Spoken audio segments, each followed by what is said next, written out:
afternoon, everybody. I'm Prabhu Chawla here from New Indian Express. We have a special session today, jointly organized by CII Express Group.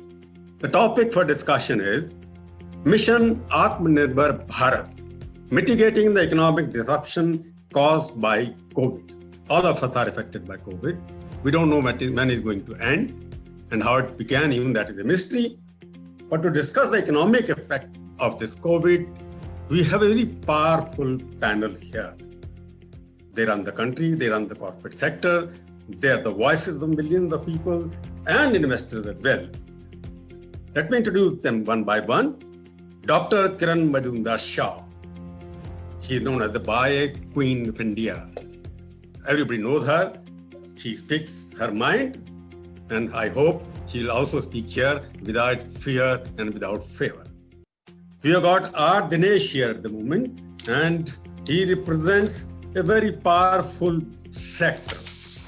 He is known as the king of supply chain, or you can call one book which was written about him, Sultan of Supply Chain. He is based in Chennai. He will talk about how the supply chain is disrupted here. That we'll talk about the subject, which is very important. After that, we have with us Dr. Naushad Forbes, India.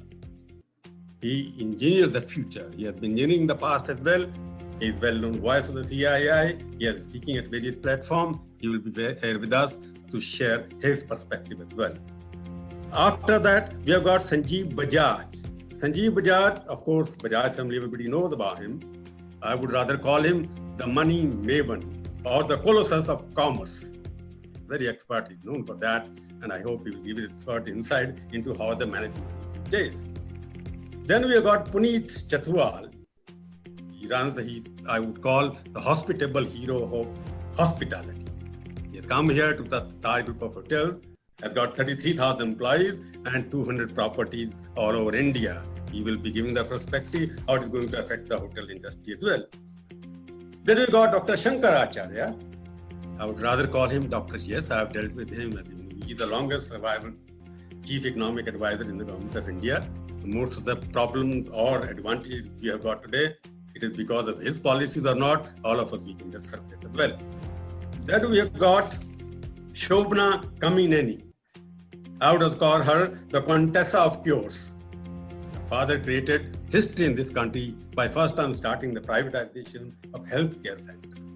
So I don't want to talk much about her because she is the expert in the field, which we are going to discuss very prominently here today. Then I think we have introduced the panel. What is the subject all about? When we talk about mitigating economic disruption caused by COVID, I will just remind all of you, because you were listening to the Prime Minister when he spoke about what was happening in the country. His first sentence, which I'm quoting him correctly,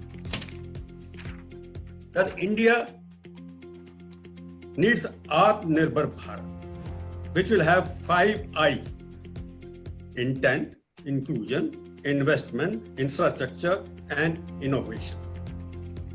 But he said that, which was more important for all of you, India needs to manufacture products which are made in India, but made for the rest of the world. That is the emphasis, because in 2016, when he spoke about make in India, now he said made in India for the rest of the world. So this is a subject, because what's happening now, economy has gone down. Predictions about economy, I don't read from -3%, 5%, how you are going to revive. There's the debate about demand and supply chain disruption. Various fundamentals of economic growth are being challenged. I have been a student of economics. I was in the Institute of Economics.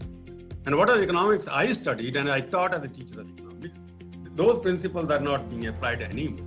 Dr. Acharya is here. Among my teachers were Amartya Sen, Jagdish Bhagwati, and even Dr. Manmohan Singh.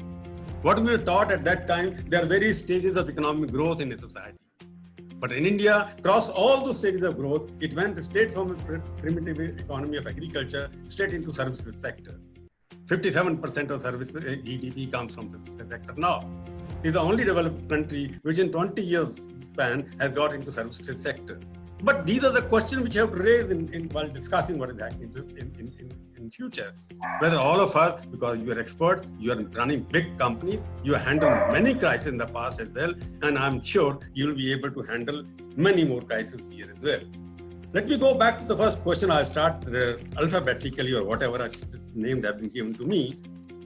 When Prime Minister says Atmanirbhar Bharat, when you're talking about mitigation, when he talks about Atmanirbhar Bharat, I'll ask first of all Shobana, how do you interpret the Atmanirbhar Bharat in the present context?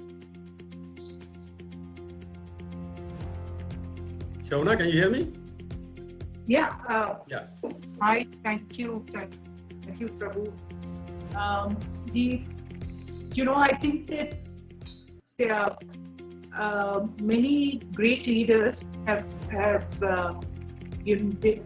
they really come into their own in the toughest of times, and I think this is where we all thought that Prime Minister Modi's first term was transformational. Now he's faced the biggest challenge in the world, and he's taking one of the most populous countries. So they had to do something. Last evening, I read a lot. I refreshed my memory about FDR's New Deal, and saw how thoughtfully that he pulled the country out of the Great Depression. And one of the main precepts of that was that industry was called in to partner with the government, and he called that the think tank. And while the Prime Minister has definitely had consultations with each industry group and industrialists, we do think that Atmanirbhar Bharat will happen only when private and public really come together. And with that, I'd like to pull into the healthcare space. We do know that this pandemic cannot be dealt with just the government healthcare facilities alone. But then the way that private is being targeted doesn't show that there's really this collective, because we're in this problem also every single day now. We face, how many beds, their friends of ours are sick, the waiting lists that are mounting up across wherever we have beds. So we understand the urgency, we understand the importance of needing to save lives. And we're right in the middle of this war. Things are going to spike, things are going to get worse. So if you look at today, if you look at the next 2 months, to me, I interpret it as a collaborative that we must fight together, to contain this. And then after that, and while we're containing it, I know that all my friends are going to think about how they're going to save businesses and get the economy back on. So I don't want to focus on that, because they will give you their perspective. Right now, the next 2 months, that's what this country is about today. We are all living from month to month. We're not even looking at what next June is going to look like, because we have to get through these 2 months. And I think that there are going to be many reiterations of the plan that the government has given, because that's the way it has to be. The money has to come in, there'll be changes, and unless we're agile, fleet-footed, and we're able to really build a trust bond, this is not going to work for us.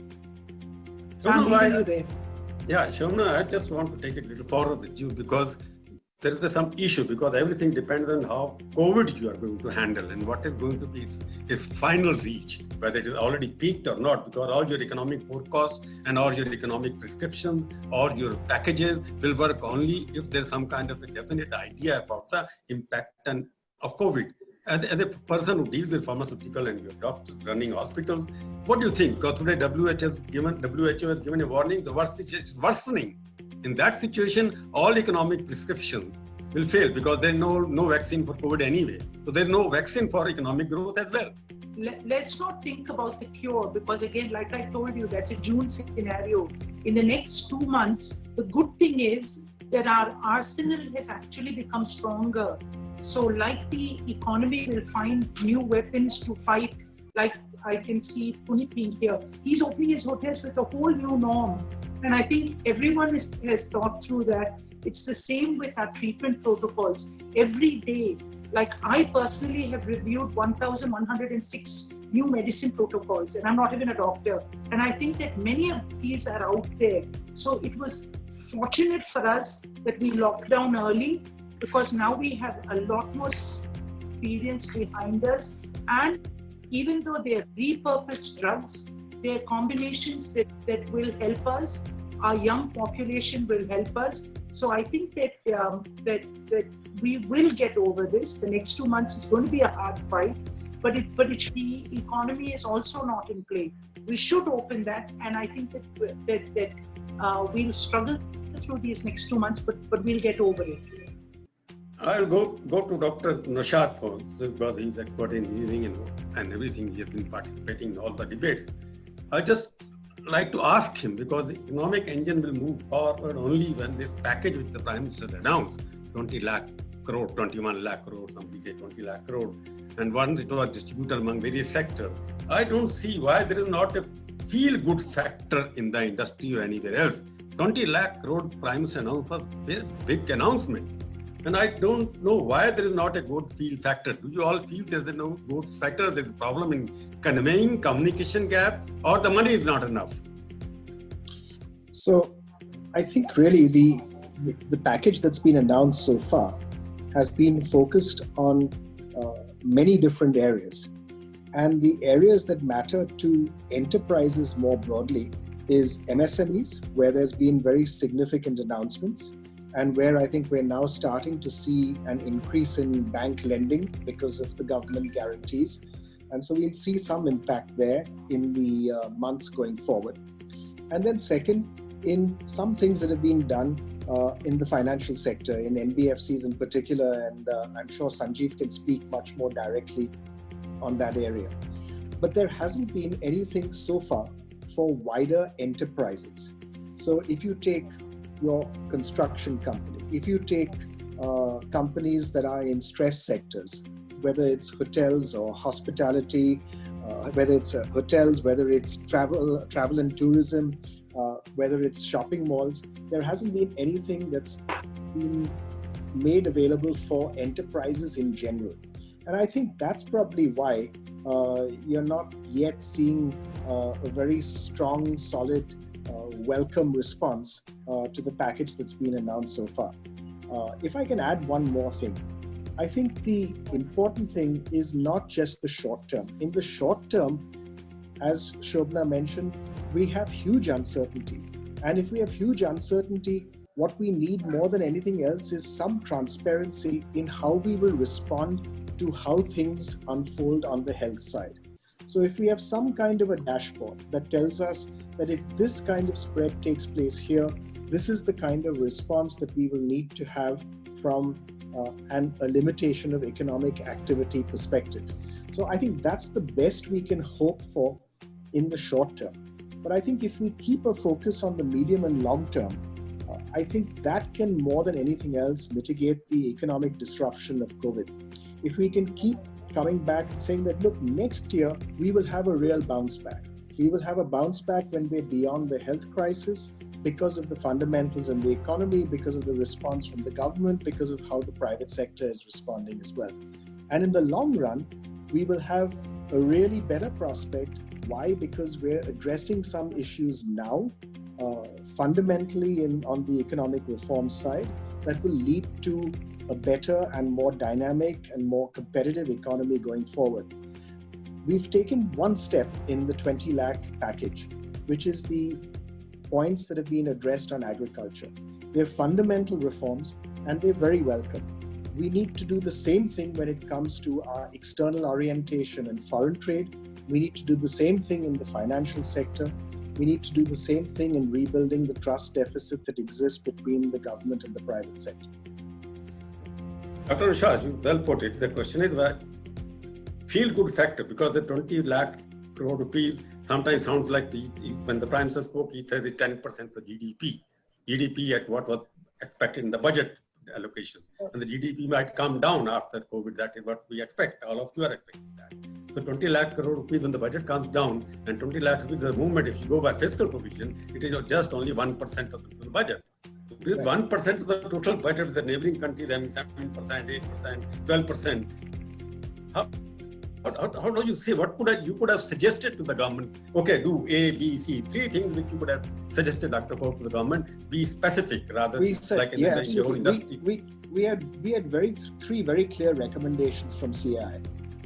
Recommendation number one, something for the bottom of the pyramid in the way of direct benefit transfers that would be widespread and where we wouldn't worry so much about targeting, we would just worry about coverage. Item number two, income support, wage support for the enterprise sector at large. So whether you're talking about a construction company, whether you're talking about a small shop, whether you're talking about a manufacturing company, whether you're talking about a hospital, 3 months wages in the form of loans at 4 to 5% interest, using the banking system backstopped by a government guarantee. We said this would actually ensure that we protect employment, and by protecting employment, we set the foundation for a more rapid recovery.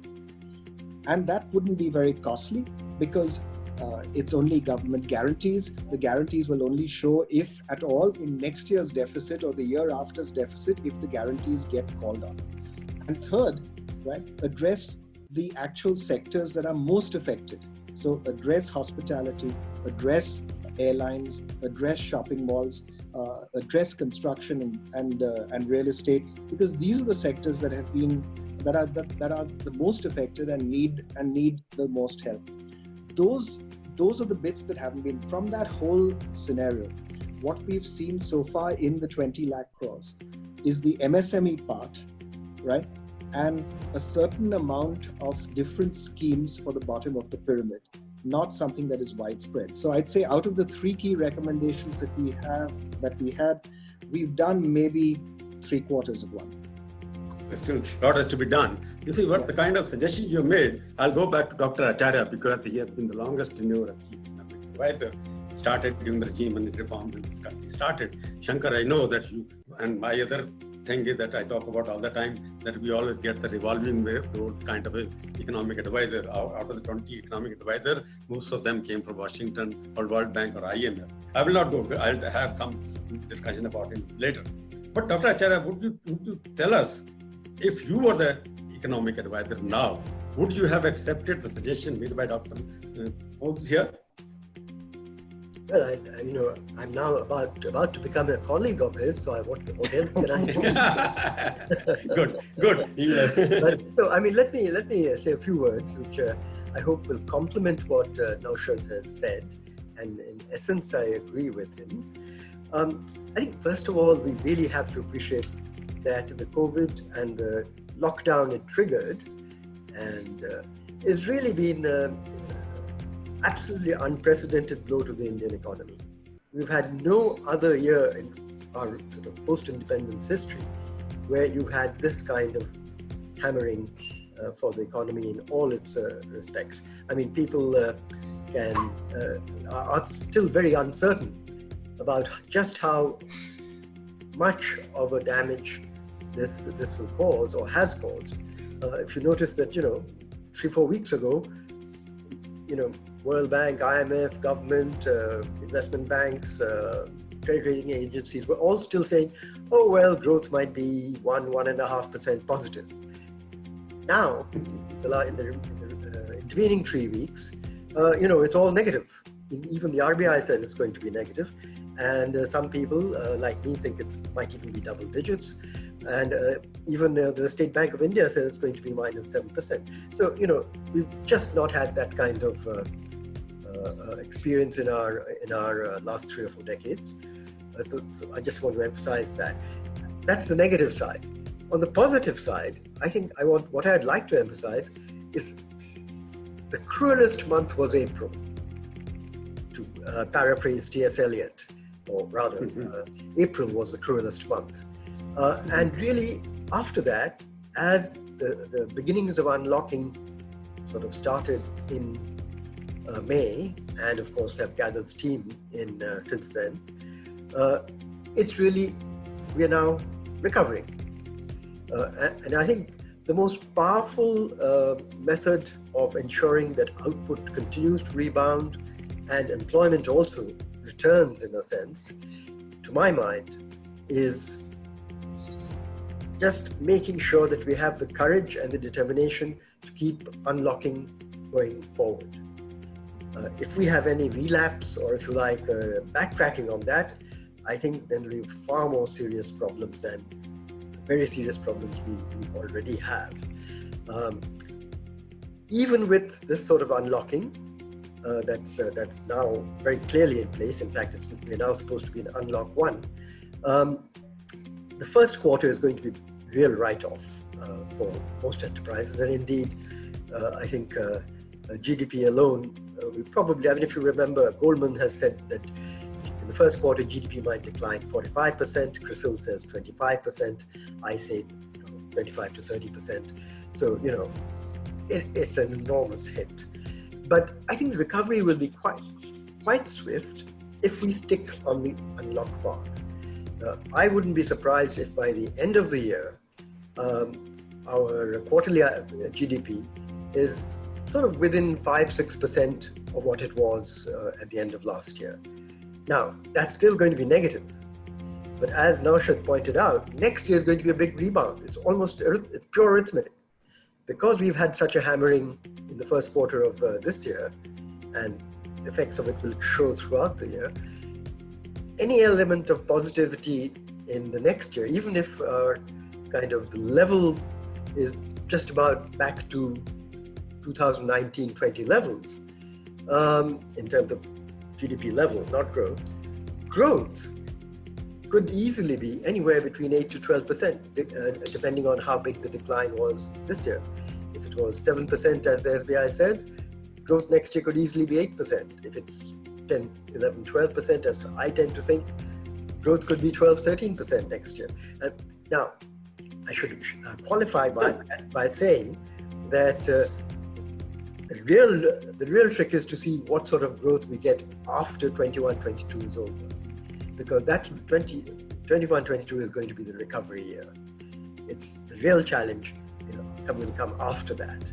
And that's where, as Naushad mentioned, what we do in terms of a whole range of policies, in terms of reform, and you mentioned the external sector, the financial sector, and so forth, is going to be critical. I want to just emphasize before I stop that the manufacturing sector, to go back to what you said, Prabhu, that how come India seems to have gone straight from agriculture to services and sort of skipped manufacturing. I don't think that's viable for us. We really have to resurrect the manufacturing sector enormously. And I was very, very happy to hear the Prime Minister say that going forward, he repeated what he said a couple of years earlier, that we must make in India for the world. Because that to me gave me a lot of reassurance that the future, from a policy perspective, will have a stronger emphasis on making for the world, being competitive, export orientation, and so forth. Let me stop there. Doctor, I think, like a good economist, you have skirted the issue which I was trying to raise. You have been chief economic advisor, and Naushad put certain proposals there. He talked about DBT and giving concessional rate of interest, giving cash transfer to the poor people. And since you are a market economist, because you know all the economists who have been coming to India from 1991, you avoided the question. Why can't the government, like Trump, like British Prime Minister, everybody has put cash money in the pockets of the manufacturer? Okay, 70% of your wages will meet. Trump is earning cash money. What do you think if you were the chief economic advisor to Mr. Modi? Would you have suggested that or not? Yeah, I think the reason I emphasized, I first wanted to sort of emphasize the setting in which policy is being made, partly because of my experience for many years in the policy circles. Because I think precisely because the first quarter has been so damaging to output and employment, it's also been hugely damaging to government revenues, central level as well as state levels. So there, I suspect, and I don't know what's going on inside the finance ministry now, but I suspect there's just very little money coming in. And so while government may in principle agree with a lot of what Naushad has said, I think the reason perhaps that they have chosen to emphasize, for example, what has been done for MSME, which is essentially a credit guarantee program, is that its call for government money right now is relatively little. they'll come home to roost later. Now, Okay. could that be done a little more for other sectors? Possibly, and quite possibly that will come. But in a sense, the real money, the cash money, as he suggested, should be really initially, in my view, focused on those who've been hurt the most, the poorest segments of our society who've lost jobs and income earnings. And there, I think the problem has been not just an issue of not enough money, that might have been part of it. I think our delivery mechanisms for, if you like, getting to targeted populations is not that finely honed. And making it universal, as Naushad had suggested, I think it probably ran into a sense of, look, we're not getting any money. If we make it universal, we'll have nothing. But I'm just speculating. I don't know what went on in the Finance Ministry and PMO. I'll come back to Shankar, back to you again a little later. Let me go back to Sanjeev now, because he's a finance man here. Money knows what money means and how it is gone from one sector, one hand to another, B to C, C to B.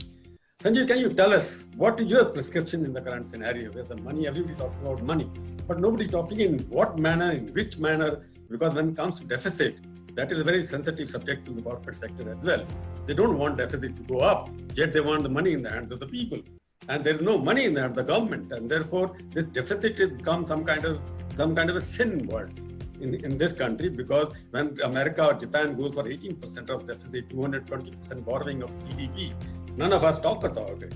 When USA takes so much of deficit, nobody talks about it. Biggest borrower in the world. No economist talks about those things. When it comes to India, you can also see 0.5%. BRICS start throwing on that. But that's a different subject. I'll come to that later. Why all of us are against deficit financing, which is basically, my teacher, Dr. Sen said, it is good to have Keynesian theory. You go back to that. Whether I'll come back to that also, supply creates its own demand, which hasn't happened in case of India at all. But what do you think? What should be done in terms of getting money back into the hands of everybody, from bottom to top? So Prabhuji, let me first say that Atmanirbhar Bharat to me means two things. It means in the short term, get our economy chugging again. And in the medium to long term, build self-reliance under what the Prime Minister has spelled out for us, and build a competitive India that can sell to the world across manufacturing and services. Not a protectionist India. Atmanirbhar to me is not protection. It is about building competitiveness with the government supporting private enterprise. But let's come to the first part of it, the immediate situation. What can we do to kickstart this economy? In my point of view, there are 4 pillars that we need to work on. First, we need to rebuild confidence. See, this 2 months of this tremendous health scare, not only in India, but all over the world, has created tremendous fear. And we can see the virus is spreading, we can see there is mortality. But let us keep in mind also that we are a young country. Our mortality rate, for whatever reason, and there are different medical experts are giving many reasons, but the reality is that our mortality rate is far lower from this virus than many other countries. So we should continue to follow all the safety protocols that the experts are telling us. But we have to give confidence to people that you can carefully step out, as long as you're not in the containment area, get back to work in a safe setting, practice safe distancing. Look at even how the media is promoting numbers. Instead of looking at absolute numbers, if you look at numbers of the active cases, of the deaths, as a percentage of our population, we are not even in the top 100 countries in the world. So I think we need to take out this unnecessary fear, which I think is largely unintentional, but we have to overcome that. We also have to see that those at the lowest end of society who have lost their jobs, who are not getting salaries, as Naushad mentioned, if for a temporary period of time, if for 3 months, if for 6 months, we can take care of some of their household income, it will create tremendous amount of certainty for those people who are at the bottom of the pyramid. So the first thing to me is rebuild confidence. The next is that we have to restart our supply side. Supply chains have never seen this kind of disruption. They have to be rebuilt. They have to be rebuilt with the government participating with industry associations like CII and trying to understand how are you going to put the moving blocks together so that from a component person to a finished goods manufacturer to the seller, everything is working in unison. And because this kind of a disruption has never happened before, it will take some effort, but it requires a lot of concerted and coordinated effort to build this supply side. What the government and RBI has already done is they have made the arrangement of money on the supply side. And it's already been talked about, so I won't repeat that in detail right now, but what they've announced for MSMEs, and I also believe, like Naushad does, that a few more sectors that are hardest hit, they should make arrangement. See, keep in mind that when you require the stimulus, you hopefully don't require it for a long period of time. When you restart a car for the first time after a month, it requires effort for the first few seconds. Then the car picks up. I think that's where our economy is. If we can spend a few months of greater effort, of greater stimulus, after that, the wheels will start running on their own. So this is the second pillar on the supply side. Third, very important, is on the demand side. I think after you take care of some of the basic income for the people at the lowest end of the pyramid, if the government were to look at one or two stimulus on the demand side, for example, we know that for consumers, for individuals, the two big purchases from value perspective are homes and cars, two-wheelers, four-wheelers. If the government were to say that, you're buying a home on a 10-year, 12-year loan, first year, and this is loans only up to a particular value, so particular size of house, particular type, size of customer segment, 1 year interest we take care of. Let us calculate how much that comes to. Can we take care of 9 months? Can we take care of 6 months? There is a number that we can take care of to stimulate that demand. Same way, cut up to say March next year, GST on autos, 6%, 8%. People say we don't have the money. Do we not have the money to cut even by 2%? Now, 2% is not going to make the difference. But what I mean is, we have to get to the brass tacks. We have to get to the micro level to say, and I'll come to the fiscal deficit, because that's what you were talking about. We have to come to the micro level to say, how much can we afford?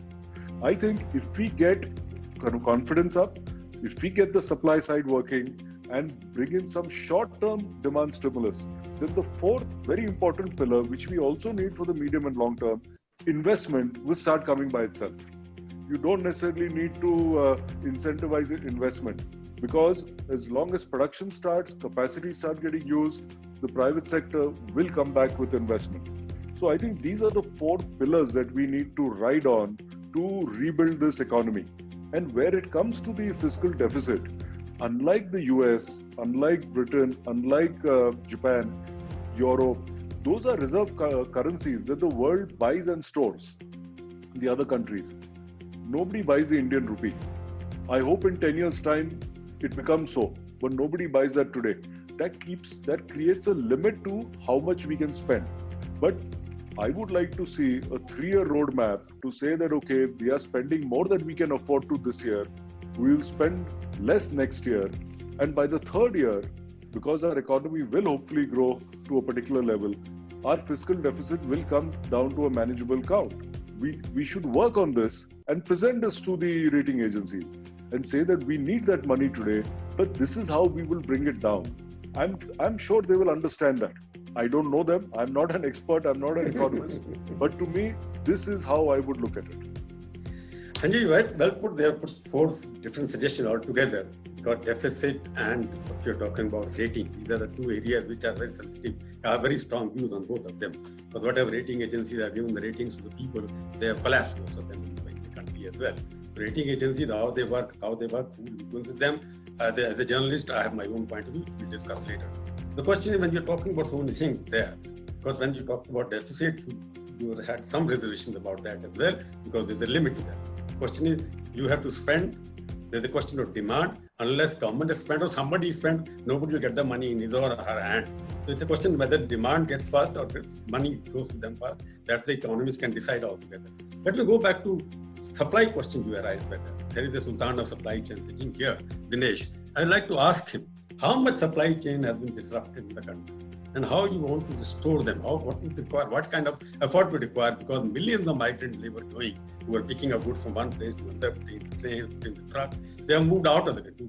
Almost 90 lakh people have moved out of various cities and various manufacturing units. So what kind of challenges do you foresee for restoring the normal supply chain in the country?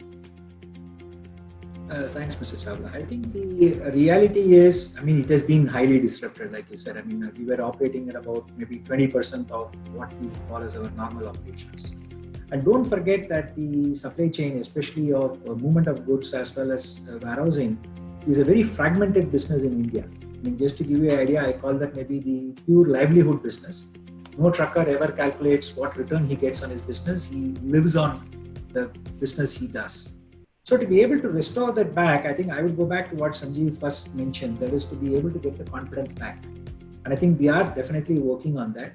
I would say it is not just the government's job to be able to do that. I think the private sector who are actually utilizing these truckers and the other labor are the ones which we have to also consciously build the confidence of.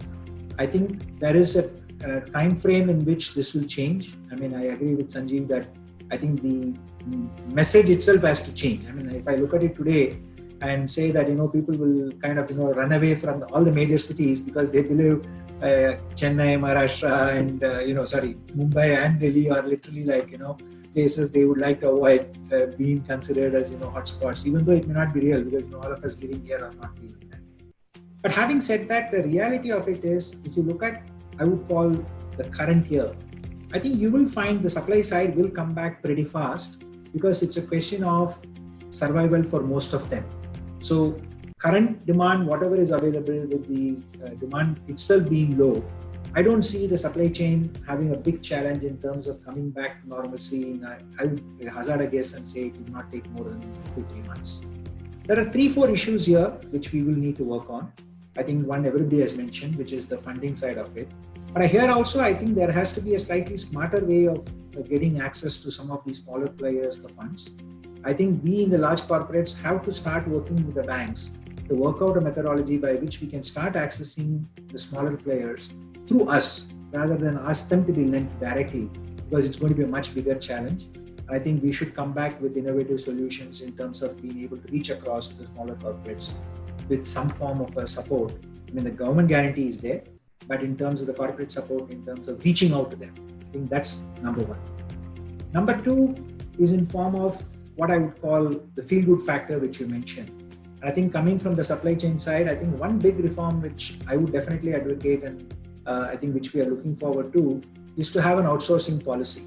India can scarcely afford putting in more infrastructure, putting in more or lesser utilization of its current infrastructure. We know whether it is starting from the truck to the port to even, I would say, many of the other places, we do see a significant capacity utilization challenge because we really are not outsourcing as much as the rest of the developed countries do. Just to give you an idea, we are at about 35% outsourcing as compared to, say, US, which is at 80% outsourcing. So I think one of the big reforms, which I think will make a short-term psychological impact, would be to come in with an outsourcing policy, not just for the private sector, but also for the government to follow, which I think could give a quick upswing as far as the supply chain side is concerned. The third element, which I think will also make a big difference, is I would call it as a mix of the MSME focus and the supply chain focus. I think one big factor of the supply chain, which we are not really focused on, is what I call the aftermarket. If I look at the global aftermarket and just give auto component as an example, we are speaking about close to about $120 billion. If you look at the share which India is having on that, I think it will be less than $1 billion. While on the production side, I think we are a very strong player. So if I look at medium term, I would say the focus on what I would call not just auto, but it could be industrial products, it could be electronics, it could be kickstarting the supply chain for what we call as the post-production phase of any product or of any vehicle is something which I think we in India can aspire for. The MSMEs can actually become a significant player there, and we need to see how we can get that moving. The last element of the supply chain is the retail trade. We already spoke about it. Whether it is the small guys who are transporting or the small guys who are selling. Again, I know the auto sector well, so I can give you numbers. We're speaking about 500,000 garages, out of which almost 99% of them would almost go bankrupt within less than 30 to 60 days if they really do not see cash flows coming into them and business kind of picking up. So it's a combination of what Sanjeev said in terms of building the confidence, making sure funding reaches, and I don't think we should just put the blame or the support only from the government side. I think we in the corporate have to start seeing how we can work together to reach out to the smaller guys, to make sure funds are available for them, to support them in any other indirect method. And at the same time, to bring back labor, we have to reach out continuously. I mean, I already see a reversal happening. In fact, I was just told that almost close to about a few hundred laborers who have gone to Bihar are actually returning back to Tamil Nadu as we speak, but they don't want to come to Chennai. They are much happier going to Coimbatore or to Madurai because they believe Chennai is really the hotspot. So I think, let me stop here to say that's the way by which we can actually get the supply chain restarted. Unless you very well put all the parameters which you thought will revive that supply chain again. But as a journalist, what I noticed during this time, because I was also involved in some social work as well, the confidence, the trust. Migrant labor has lost the trust in the owners or proprietors or middlemen which you people have for them. I know a big company, they were building a big complex in Delhi somewhere. 2,600 people working at various sites. And they were not given food for 5 days by the contractor. We had to get the money, and they were trying to get the contractor was supposed to get for the company. And I spoke to the company managing director in Bombay. He said, we are giving everything, but it's not reaching there. This crisis reflected one thing: the labor has lost faith in the contractual system and the big companies. We are poor people, we are left on the road, trains were not available, buses were not available. Because they are basically the key, they are the heart of the supply chain. You don't get labor, you will not be able to move anything from Kashmir to Kanyakumari. That's what is happening. How you are going to restore? Because the exposure of the rich classes, indifferent to the poor classes who are working in the supply chain. How you are going to restore that faith? So I think maybe let me answer that in a slightly different way. I mean, classical example, like with the supply chain sector as an example. One of the biggest problems we had even during lockdown was that drivers are actually parked vehicles and run away. So when we actually talked to them and said, will you come back? The first question was, how will you be able to take care of us? So we said, A, we will provide you medical insurance so that if you fall sick, we are ready to be able to take care of you. Then we said, we will provide you the PPE. It is additional cost. So, and the last and final thing was, we said that, if you come back, we will give you a special incentive and, we will protect you. Now, you have to walk the talk. I don't think it's an easy thing to restore trust back, especially when you are, as you said, have had issues in terms of doing that. So you have to make sure it becomes visible. You practice it, make them, understood. Communication is not going to happen by talk. I think it has to be walking the talk, which is going to make it. So it will take a few months before you actually see the full benefit of it. But here again, I think the good corporates and even I would say there's ones who are committed to the welfare of the people have to take the lead and implement it. I think one of the major problem is global connectivity of India again, because hospitality industry and every movement of people, everything depends on how India opens to international world again, which is not happening. So the countries are flying, but India is the only country where international flying is not allowed. Only Vande Mataram jet flights are going on. And that must be, hotel industry, for example, one of the biggest contributor to Indian checker employment in terms of that. So I'll go ask Puneet, what kind of challenges you foresee in the near future? When do you expect hotels to come back in full form as they were earlier? I think it was interesting listening to all the colleagues. I would just first take a step back and say that there are really three challenges which touch every industry and not just the hotel and the aviation. The first is not the growth, but with how much the growth is going to decline. As Professor Acharya said, is it going to be -7, -10, -15? And what can you do to stop that rapid decline and keep it in sustainable levels? Because the way up is even more difficult. The second part is the rising unemployment, which others have touched upon through various, on various other issues, because hospitality is especially one of the biggest multiplicator of jobs and has been completely neglected. I would say, if neglected is a harsh word, I would say there is less of coherent policy between center and state. What is opening, what is not opening, what will open when, and what kind of norms have to be followed in each of the states. And last not least, I would say, is the immediate need for medical facilities, for which we've been reading in the news that the hotels are being requisitioned under the Disaster Management Act, and we have been helping the governments wherever we have been present since already 2 months. So I think that's not the issue. The main thing is that crises like this are an opportunity to make policy changes which are going to help you get through this 3 months of the phase, as Shobhana ji said, of survival, we call it, and then help you somehow revive the economy in the following 3 months. And that's when I think the revival will start, as of September, October, November. It's anybody's guess, depending on what happens in the next few months. But it'll definitely happen within the revival phase will start. And if you have to be talking about a self-reliant and Atmanirbhar, I think that's definitely deferred to next year. But the policies can be made now to help the country get there. And there is no harm in learning from many other countries where it has happened. So having lived like maybe 30 years in Europe, and of which maybe 15 in Germany, I always like to take the German example. There are 2 phases of Germany which are very fascinating. One of that is the so-called Wirtschaftswunder, the economic wonder of the 60s and the early 70s. And the latest one was when the reunification of Germany happened, when the West had to absorb the East.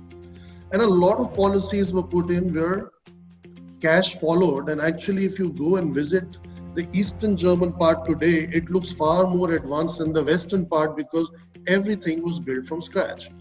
So when it comes to hospitality sector, and I think I have to appreciate that both Shobhana and Naushad have been like kind of batting for us. So that was very nice. Not heard many people outside the industry talking positive or that something should be done for the industry. So that was good. I think we have to go from being dependent to independent. We're too much dependent on certain ways of doing business. And I think, as Shobhana mentioned, we could go in for public-private partnerships, get more MSMEs involved to kind of spur the growth that is needed. From being very complex, that would be my number 2 point, to be more compliant. Today, to open a hotel, I was told we need maybe 70, 80 different kind of licenses. Maybe as an example, you could do with 10 and you are still compliant, but you don't have to go from one office to the other to get the license. The third is from being very enduring to be, a kind of an enabling policy, which means investment in our infrastructure, which we had started. I think it should continue because having good airports, having connectivity in secondary cities and primary cities makes a nation more agile. And if you get the agility, you get the Atmanirbharta too. The fourth one, I think, was mentioned by, I think Sanjeev mentioned that on GST rates, I would call it, rationing to rationalization.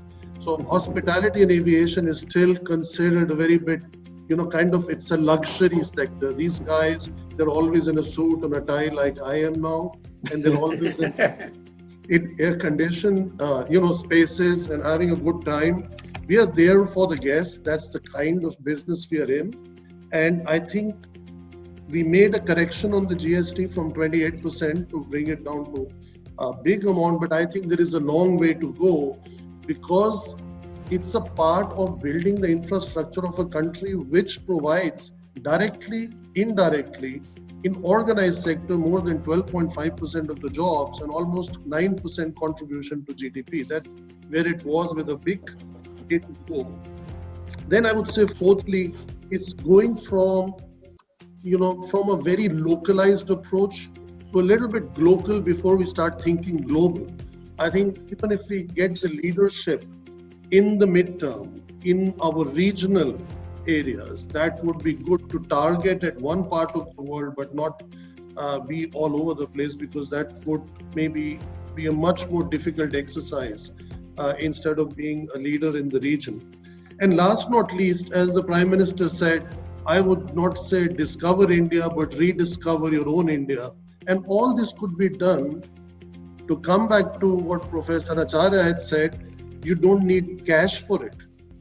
You could incentivize travel next year, because domestic tourism is the one that is going to lead charge in reviving the demand in the next 12 to 18 months, not just in India, but in every country of the globe, because the international travel will be for some time subdued. And then you have the weather challenges. In some times of the years, people like to come, and in the other times, there are no conferences, there are no such business meetings, and people don't come. So I think by doing a few of these things, and there must be 5, 10 more, I tried to simplify it, that the hospitality sector can be revived. And one of my favorites, which I've been saying to everyone, is after independence, after 7 decades of independence, it is time that this sector was given the status of infrastructure by the center and of that of industry by the states, so that it can also get the same privileges like any other industry or any other sector gets, because it's the most capital intensive, but it's also the most labor intensive. And labor intensive again keeps coming back to unemployment or employability. And if more people are employed, there is more disposable income, there is more income in the economy, and there is less social inequalities. And it helps to build what you call a nice social market economy, which can thrive over the next decades. Nicely put, Puneet. Very interesting. All that you were very clear in your what you want to be done. And let me go back, because I just in the beginning you said we don't know what is going to happen in terms of growth, whether it will be -5%, 10%, 20%. I'll go back to now Kiran, because she's very vocal in these subjects. And 1 year ago, she spoke somewhere, if I am right, please correct me if I'm wrong, that you said somewhere that GDP growth, if it is 5%, we should declare emergency. Now it is going to be less than -5%. What do you call now? So, Prabhuji, I just want to start by saying that, look, these are all numbers and percentages which we really shouldn't worry about at this stage. I think what we really need to do is to reset our growth targets. We wanted to become a $5 trillion economy. And I think that is really the target we need to set ourselves with. When are we going to become a $5 trillion economy? Do we have to shift it by a year or 2 or 3? I think that is what we really need to look at this stage.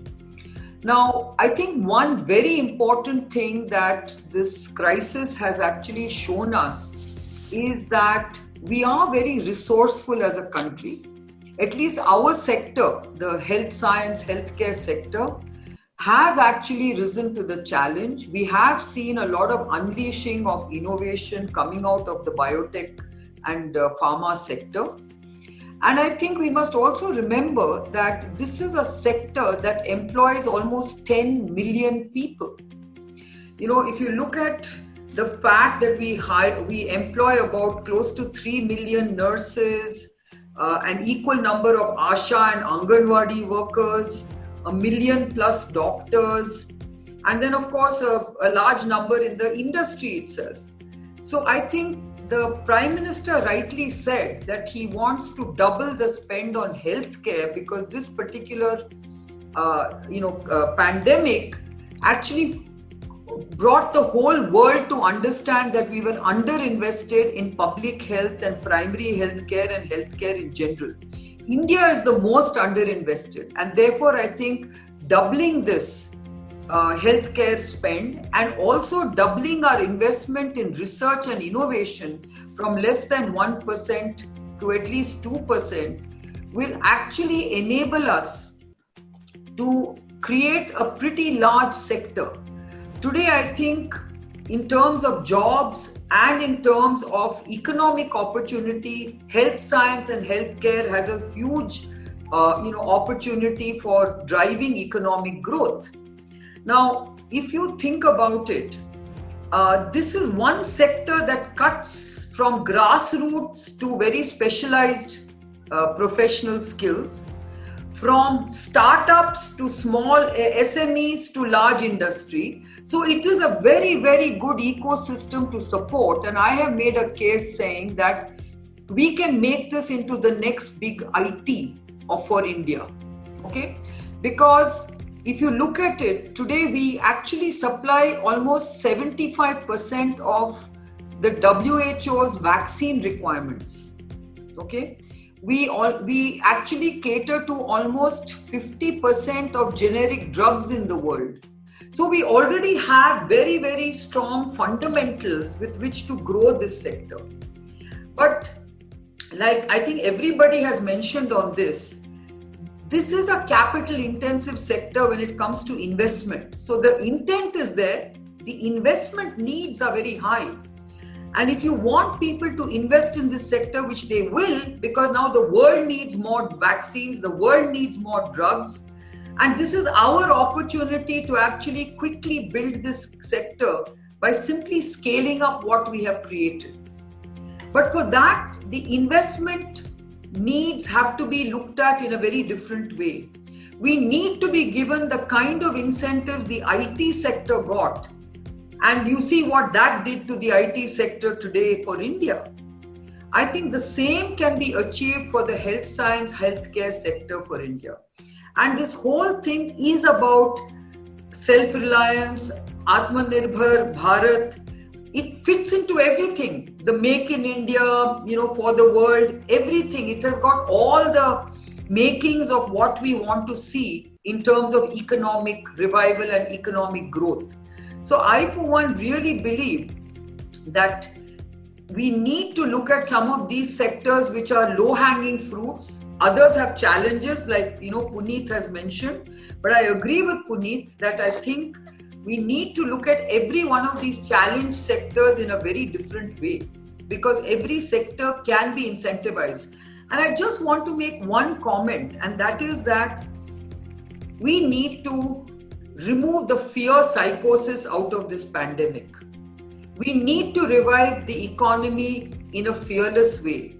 Because if you actually look at the numbers, I don't say that the infection rates are going to remain at where they are. I think the infection rates will surge.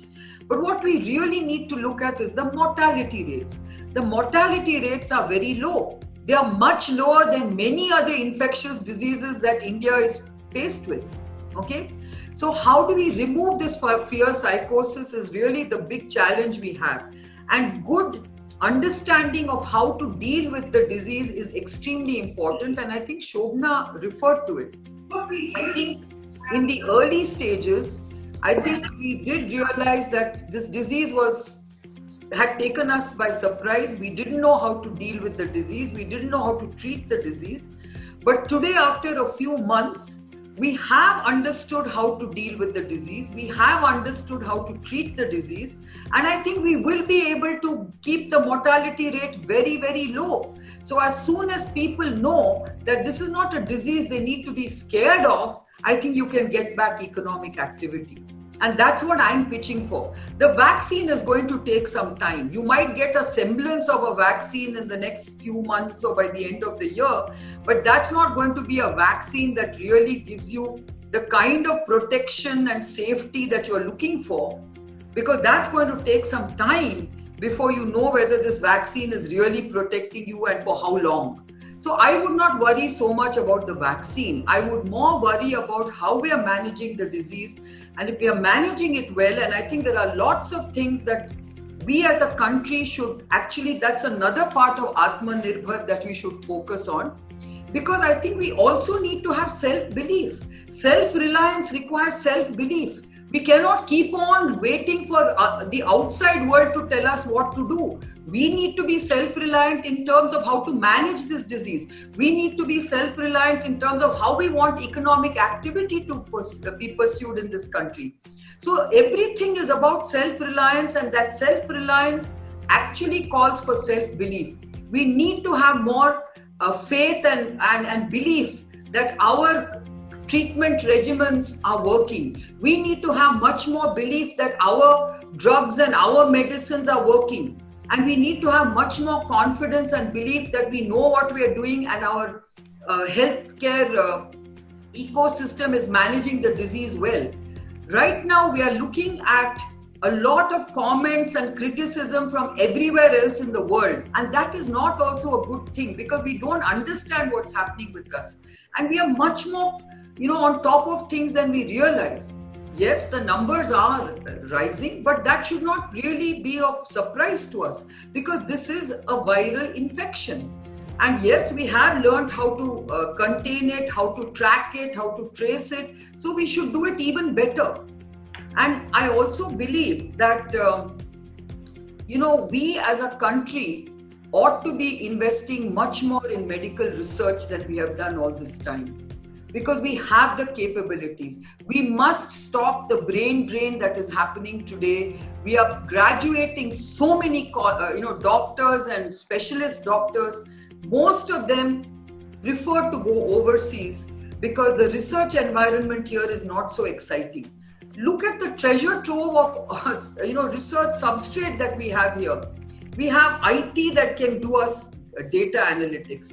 We've got all the kind of diseases that we can do research on. So I, for one, am very optimistic that this particular crisis actually throws up many, many opportunities for us. And I, for one, believe that we should not fear the disease. If you look at the mortality rate, it's amongst the lowest in the world. It's below 3% on current data. And if you look at it at a population scale, it's minuscule. As long as we keep the mortality rates down, I would not really fear this disease.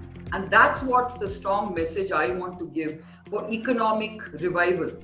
And I really hope that we can actually come out of this stronger.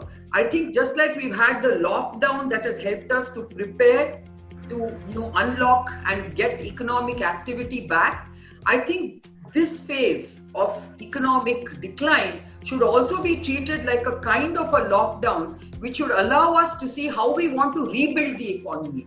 One of the big opportunities I think we have is in regulatory reforms. I think many of you have spoken about regulatory reforms. I think Puneet said that he needed 100 regulatory approvals and it could be brought down to 10. But I'm saying let's even go beyond that. We've actually, one important thing of this pandemic is that it created digital platforms. And if you can leverage a digital online platform for regulatory processes, you can parallel process, you can create virtual single windows, and you can significantly bring down regulatory timelines, which again will help our economy.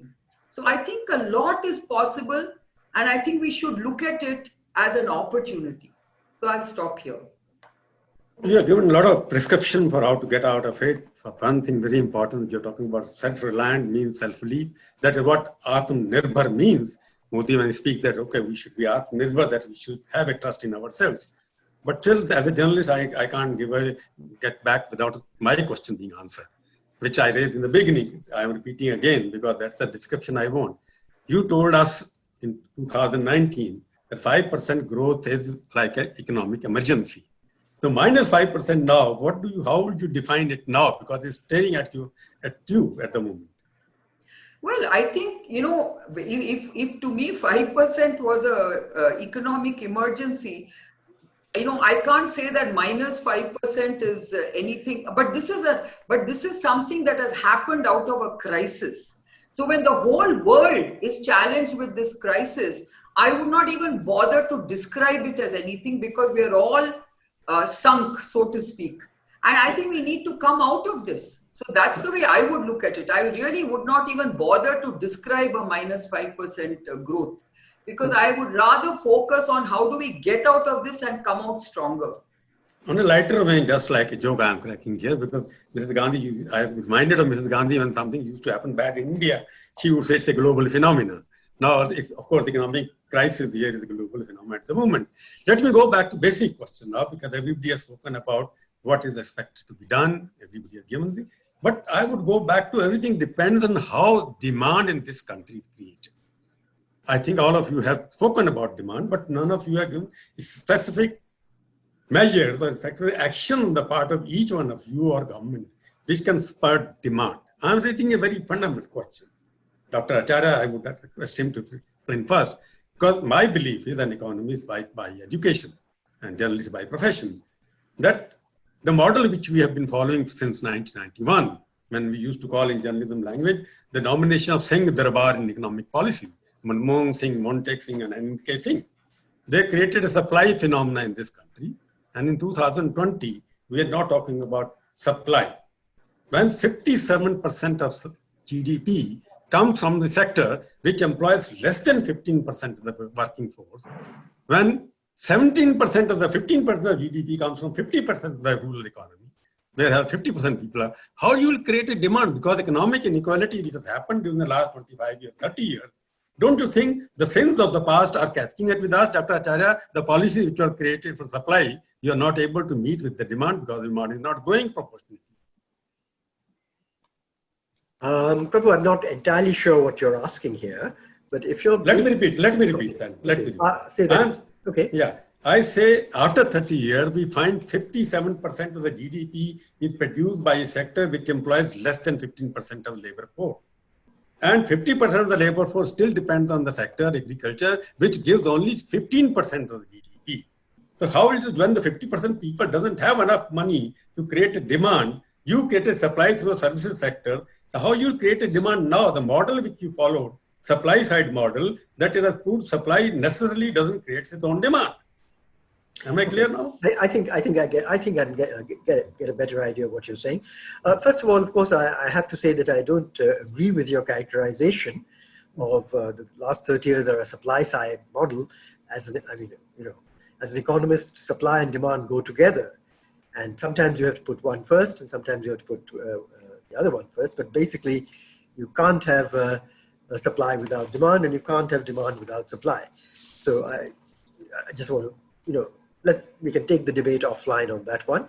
But I think the broad issue that you're raising, if I understand right, is that, look, agriculture produces 15% of GDP, and yet employment there, at the same time, it employs something like close to half the labor force.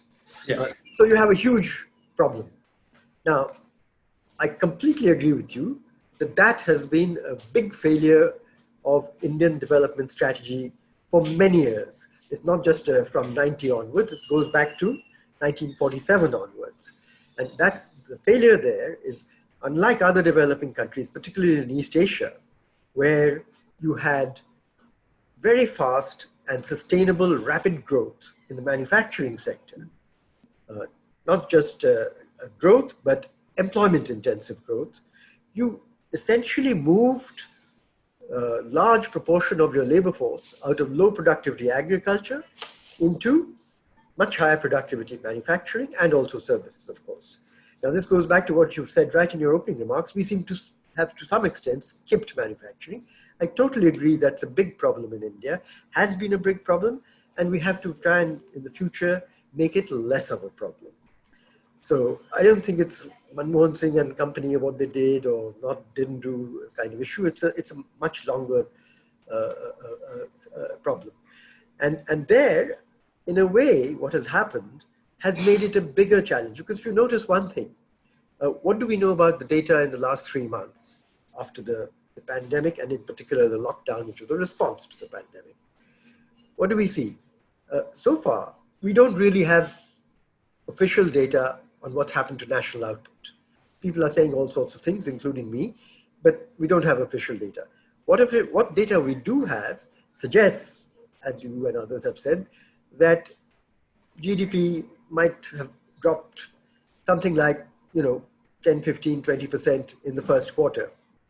But we know right from the beginning that employment, because there we do have the CMI data, dropped by about 30%.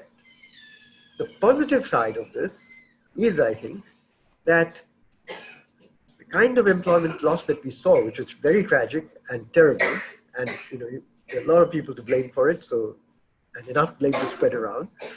But the positive thing, I think, is, as several people here have today mentioned, that a lot of this employment can be wooed back over the next few months with some sensible policies at the level of industry and service sector.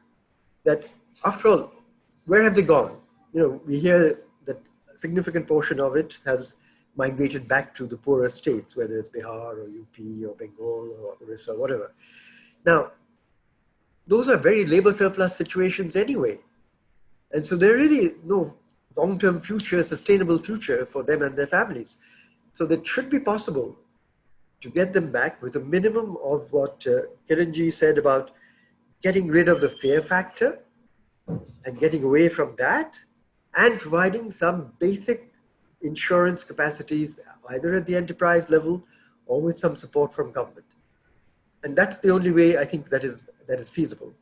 I think getting a lot of manufacturing or modern manufacturing or modern services activity into whether it's rural Bihar or rural UP, I don't see that as a very strong, viable proposition for the future.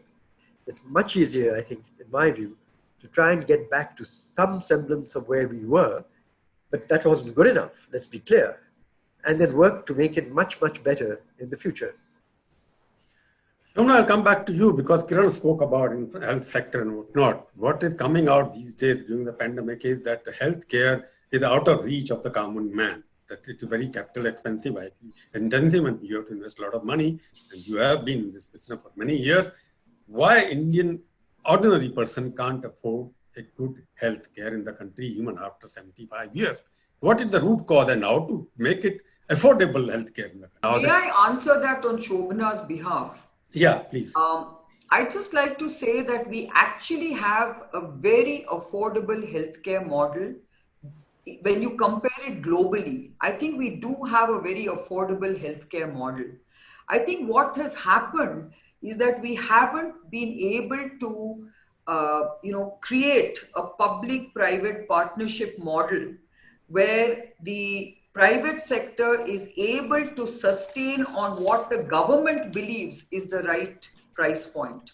I think the government's way of calculating packages is not viable for private sector, because the way we are looking at the way these packages are coming out is based on just cost, basic cost. I don't think any of the government packages factors in operating costs, the investment costs. These are very expensive, capital intensive investments that the private hospitals make.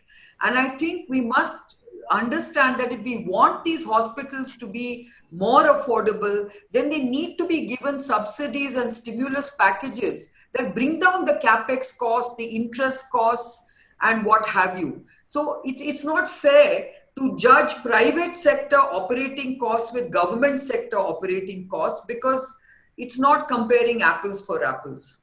And that is where I think the biggest problem is. And we need to make sure that there is a very rational discussion and dialogue to bring about a level playing field that makes people realize that this is what we are talking about. So I'll emphasize the demand part more now, because there is a consensus in the country that demand has to be created. And for that, what I say, you need the vitamin M, money. Sanjeev, I would like to ask you, what could be the factor, what could be the suggestion on your part to revive that demand at the bottom level? It has to be bottom-up approach. I think top-down approach has gone out. And as Shankaracharya, one of his book, wrote, that can India grow without Bharat? And he will explain to me what does it mean Bharat and what does it mean by India. But I'm asking you, Sanjeev, what do you think should be done to revive demand? Because if the demand is, unless you revive the demand, you can't consume the supply which you are going to create. There must be surpluses also. Prabhuji, I mentioned actually a few points in earlier my comments on demand. So let me just repeat them. But let me go to another point of yours, if you'll allow me, which you asked Mr. Acharya as well. This country grew at 9% 10 years ago, with even more people from rural India involved in agriculture. So with the right things, we can go back to 9% growth. So let's not try to overcomplicate the situation. On top of that, in the last 10 years, your typical agricultural population beyond agriculture is also involved in a lot of rural infrastructure projects. The entire Manrega scheme of the government has put significant amount of money into rural India over the past decade. When you add on top of this 1 billion accounts, online bank accounts, and other, we are creating a very strong system of direct subsidies that can go to rural India, electronic KYC, which is what banks, anybody lending, insurance needs. And that way, demand can grow. Now, I'll give you an example of our own finance company, Bajaj Finance. We are present in 2,500 cities, towns, rural India. 35% of our business comes from rural India. They may not buy a 42-inch TV, they'll buy a 36-inch TV. They may not buy a double-door refrigerator, they'll buy a single-door refrigerator. They'll buy a smartphone for 15,000 rupees. And their credit is better than urban India. So rural India is also growing. It has a smaller size, smaller pocket. It will happen over a period of time. But with the right measures, you will be able to see that change. Coming back now on the demand stimulus, my sense is that a short-term demand stimulus is required at this point of time. It's like, another analogy is if there is a patient in the emergency room of a hospital that has just come from a major traumatic, let's say from a heart attack, the doctors for a few days will give a cocktail of medications to revive the patient. The same medication, if you give for weeks and months, can kill the patient. So in the short term, to get things to move, you need a boost of something different, which is what our short-term demand stimulus should do to take our economy out of its comatose state. And I think where it can help the most in the most quickest form is on individual consumption. And I mentioned two large asset classes, home and two-wheeler and four-wheeler. Incentivize this for the short term, and you will kickstart demand. But as I mentioned earlier also, before doing that, rebuild confidence, remove that fear. And we have to all do it. It is not only the government's job. We have to all do it with our own employees, with our colleagues, with our families. Stay safe, practice safety, but remove fear and create that short-term stimulus. Rajiv, Sanjeev, you're absolutely right. What you spoke about 9% growth. I don't want to get into that discussion because I'm a student of economics as well. Because from 91 to 2020, inequalities of income in this country has gone up. How much by what has happened? In the Prime Minister spoke, even after 70 years, how many people pay income tax of more than 10 lakh rupees of income? And last data was 2 years ago that 1% of the top people got 69% of income generated in last year. That is also one reason because the demand is concentrated in the hands of people. I'm not against this. The people have to make wealth because they're spending money, they make money. The question is equitable distribution of income would have created much more stable, sustainable demand model, which is my feeling that we have sustained that thing happened. Now let me go back to Naushad because he was speaking about these things. It was very specific, 1, 2, 3, 4, 5. But Prabhuji, before you do that, if you allow me to interrupt, I'm not an economist. Please. I'm not an economist. Let's keep in mind, countries' growth, one has to see over decades, one has to see over centuries. There can be periods of time when there is income inequality. But the more important thing is, if at every income segment, people are doing better than what they did 10, 20 years ago, then we are in the right direction. I'll stop. No, I will not get into debate because there's one of the columns which I wrote a letter to the Prime Minister that India needs more lakhpatis, not crorpatis. And we are turning to making crorpatis into arabpatis, and lakhpatis are becoming poorer. That is a different issue altogether. We will not get into that debate. But let me go back to Naushad, because he was very specific in that term. That let us list down because you're all against deficit financing by thinking, by conviction. And if you are against deficit financing, what America does, you have a different reason altogether. If the capital gains tax are not imposed, you get gains because of that. You make more money. Yes, you invested in, you work hard. I am not, that work hard should not be paid. But we are perhaps the only country which has over 30 years, almost 25 years, no capital gains tax on the stock market. And that may have led to inequalities of income as well. But there are many owners who have a cash reserve in their own personal pocket of over 1 lakh crore rupees, but they don't pay enough income tax. But that is the policy. I don't want to get into that. But I want Naushad to tell us very specifically, because you spoke about cash transfer in the hands of people. But how it can be done without deficit? Why can't government issue bonds or capitalize deficit? And Mr. Acharya can tell you more later. But I want to ask you, Because you spoke about cash transfer. That of how one can do it without increasing the deficit, I have no idea. I don't think you can.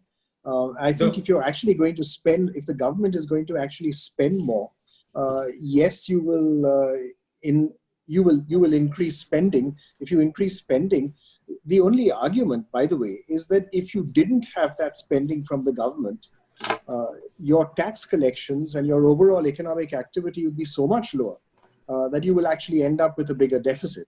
That's the argument in favor of actually of a stimulus. That's the argument in favor of spurring demand.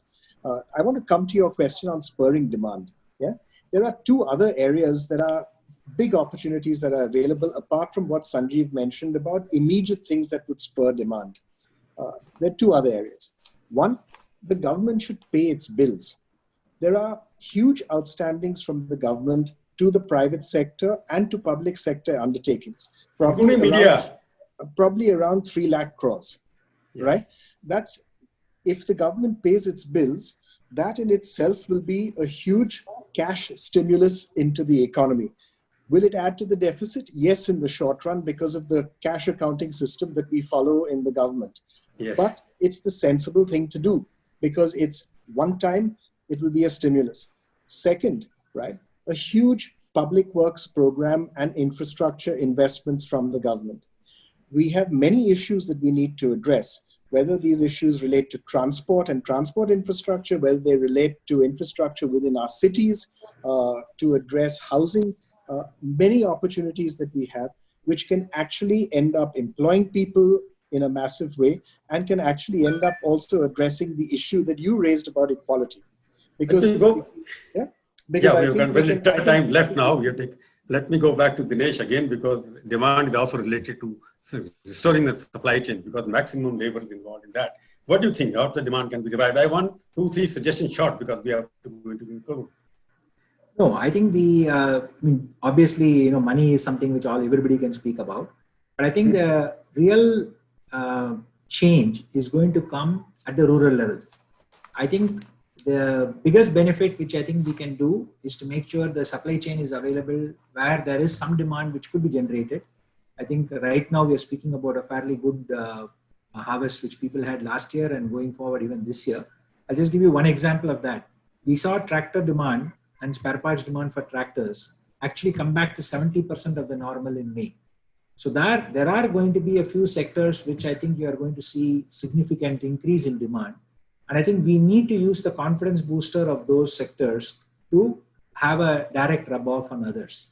And I think there are two aspects to it. One is, as I said, the money side, which I think everybody has spoken of, so I won't mention. The second is that message to be actually understood and tom-tom so that the feel-good factor comes in. The second is for the large corporates, and I will repeat this, that for the large corporates to take the responsibility of working with the MSMEs and the retailers and the smaller people with whom they are under their fold, to make sure that they start feeling the confidence that they will survive this crisis. And either not providing money directly, but through the government support and through the banks. These for me are the two big ticket ones which we can do to make a quick change. Puneet, I'll come back to you because you are in a sector where demand is more important and it has some kind of a cumulative effect on the economy. What do you suggest? Be brief on that. I think just repeating what Kiran and Sanjeev, everyone said, over fear, kickstart economic activity. And finally, then it comes to the hospitality, tourism and travel sector. Communicate. When you travel, you are staying safe with us. Now I'll round up in a way because I'm going to ask a very blunt question to all of you. You have to say yes or no, or you can not say if this and that, but that, because that is what for spurring demand, my feeling is government should forget about the deficit. It should go across the deficit, yes or no, 5% and above. Mr. Shankaracharya. It should never forget about its deficit, but that doesn't mean it shouldn't have one. It is not sacred anymore. 3.5% can cross. You think government should cross for revival? Listen, I will take one half a minute to say that I expect this year the central government's deficit will be north of 6% of GDP. The states will be another 4 to 5. You'll get a general government deficit of about 12% anyway. So if you think... You are saying should be, but is it desirable? No, I'm saying it's already on that track, and it will be. I'll bet you anything. You want to take a bet? I'll take it right now. No, I agree with you what you're saying. I'm just saying whether you, for a pandemic cure, you suggest that deficit, the line which you had fixed economy, the 3.5% is an ideal for us. They should ignore that. No. In a pandemic situation, obviously you have to change your view. But all I'm saying is that if one thinks that a deficit at a level of GDP is unlimited and riskless, I think that's completely wrong. And second, your debt to GDP ratio is going to be very high, and you will have a loss of confidence all across, internationally as well as domestically. I'll add another small question, yes or no again. Should India ignore rating agencies altogether? Moody's against Moody's mission. So they should ignore this? That's their business. No, what do you think? Moody's ratings, because look at the ILFS and other companies which have collapsed after the high ratings. Moody's have already changed their rating. So they've brought it down, no? I'm just saying for deficit financing, country rating is also on the deficit financing. No, but it's not only at the level. Many of the factors are there. Yes. Fairness to Moody, they gave reasons that they felt that it's not just about the deficit. They felt that the way things were going, the growth of this economy was going to be low in the medium term. Now, you may disagree, but that's what it's their prerogative to take a view. Sanjeev, you tell me that deficit financing, any limit should be fixed during this time or not? Yes, to the way Mr. Acharya explained it, 11-12%, maybe you can do another 1.5%, but it can't be unlimited. We cannot ignore Modi or anybody else, but it doesn't mean that we are blindly supporting what they do. In any orchestra, every person has to play their instrument well. Yeah, Mr. Dinesh. No, I think I agree with Sanjeev. I think I would definitely say we can exceed by maybe 1 or 2%, but we cannot ignore that, and we cannot afford to the rating agencies to further downgrade you, because ultimately, let us say, investment in India takes place on that basis. But they don't apply the same principle on Western countries, no? Which they apply on us. I agree. That's a different point. Yeah, Naushad, tell me. Rating agency, India should follow rating agency, but West can ignore them. Exactly as Sanjeev said on the deficit. On the rating agencies, we shouldn't do anything because of the rating. We should worry about doing the right thing. The rating should be an outcome. Good. Yeah, thank you. Now, what about Puneet? I think if we had thought only of rating, then we would be in a bigger trouble. So we should ignore them. A good way. Thank you very much, all of you. It was a very lively discussion, of course. All of you suggested made very well. All of you emphasized the need for a demand spur in this country, and supply model is, of course, is there. But most of you still believe that what has been done, more can be done to boost the economy. It's a question of survival at the moment. If you survive, only then you can thrive in this country. Thank you very much for having an event. Thank you very much.